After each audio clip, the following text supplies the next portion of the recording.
नमस्कार. हर हर महादेव. मी आज बनवला वडापाव. खूप छान झाले होते टेस्ट.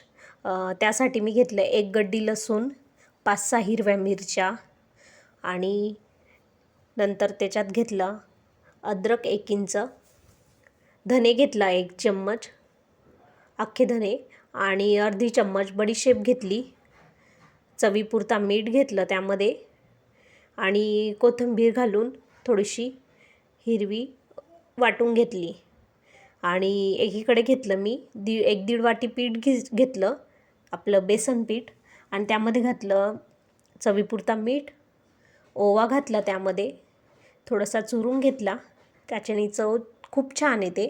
अर्धा चम्मच हिंग घातला, थोडीशी अर्धा चम्मच हळद घातली आणि पाणी टाकून असं घट्ट पातळ बघून भिजून घेतलं. जास्त पातळ पण नाही भिजायचं आणि जास्त घट्ट पण नाही भिजायचं पीठ भिजताना.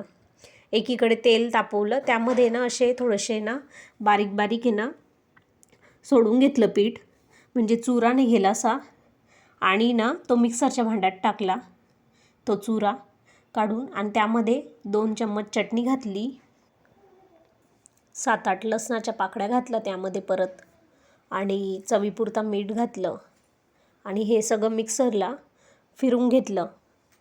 खूप छान लागते ही चटणी वडापावसोबत. खूप छान झाली होती टेस्टी. आणि एकीकडे बटाटे चुरून घेतले आणि त्यामध्ये ना फोडणी करायला घेतली. फोडणीमध्ये मी घातलं तेल तापवायला ठेवलं, त्यामध्ये जिरं, मोहरी आणि आपलं जे वाटलेलं हिरवं वाटण होतं ना ते घातलं. या वाटणामध्ये तुम्ही ना कढीपत्ता पण घालू शकतात, पण माझ्याकडे नाही होता कढीपत्ता, मग मी म्हटलं जाऊ दे चला असंच करू. मग ते वाटण घातलं आणि चांगली फोडणी परतून घेतली. त्यामध्ये ना थोडंसं हळद घातली आणि थोडंसं मिक्स करून परतून घेतलं आणि ज्या भांड्यामध्ये आपण बटाटे स्मॅश केलेलं होतं ना त्यामध्ये ही फोडणी घालायची आणि वरतून चवीपुरता मीठ घालायचं. असं पूर्ण सारण मिक्स करून घेतलं मी आणि आपलं पिठामध्ये तो गोळा बनवून गोळे तयार करून घेतले आणि पिठामध्ये गोळा बनवून असे वडे सोडून घेतले. खूप छान होतात घरी बनवलेले वडे. बाहेर 20 रुपये 25 रुपयाला वडा घेण्यापेक्षा आपण कधीतरी घरी बनवून मुलांना खाऊ घातलं, हेल्दी पण असतं.